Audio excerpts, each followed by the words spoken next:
I'm going to now focus on the next part of the topics list, which are these topics over here. So please look back at these and I'm going to run through them. Let's start off with global atmospheric circulation. Now, this looks really confusing, but I just want you to remember a couple things. First of all, just the cell name. So we've got polar, polar, okay? We've got ferro, ferro. We've got Hadley and Hadley. I want you to focus on where I put my pencil as well. Have a look at where the kind of arrows go up or down. Can you see in the polar cell, right on the poles up here, the arrows go down? So something happens to air here. Now look at the arrows going up here. So something happens to the air here, which is rising. We've got sinking, rising on the equator, 0 degrees, sinking, rising, and sinking again. It's the same pattern all the way throughout. Just remember this. Here we've got sinking air. Now that creates a certain type of weather. Now think about the North Pole is obviously really cold, very little rainfall. So here, sinking air, you get high pressure, and that creates that kind of cold climate, which is a dry, cold climate. Now move on.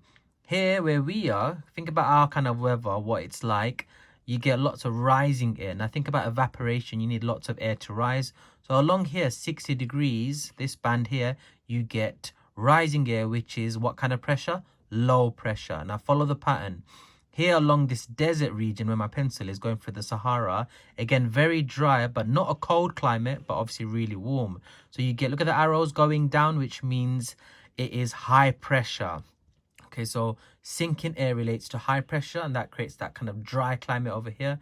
You know that this middle band is lots of rainforest. So if there's going to be lots of rain, you're going to have lots of air rising. And it's really warm here, obviously. It has the greatest concentration of the sun's rays. Again, the same pattern going down. You've got sinking air, so you get lots of kind of like dry weather along here, 30 degrees. Going a bit up down here, but then you can see the arrows going up, so you get kind of like lots of rising air, so you get kind of a lot of moisture here, a lot of rainfall. And at the South Pole where Antarctica is, you've got sinking air, which creates high pressure.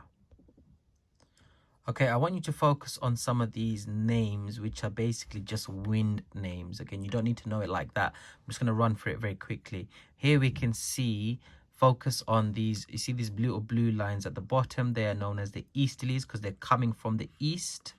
And you can't really see the top ones, but they're coming from, also coming down, but from the east. Can you focus between 60 and 30? You can see these winds coming from the west.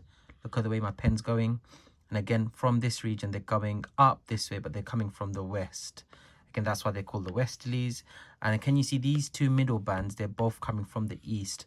But one's from the southeast, which is why it's called the southeast winds.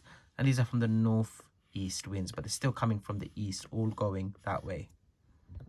Just remember one more line, kind of like in terms of winds move from high pressure to low pressure. So remembering the part I was talking about earlier, can you see this part area is sinking? So that's high pressure. Can you see those arrows are coming down? So high pressure down to low pressure.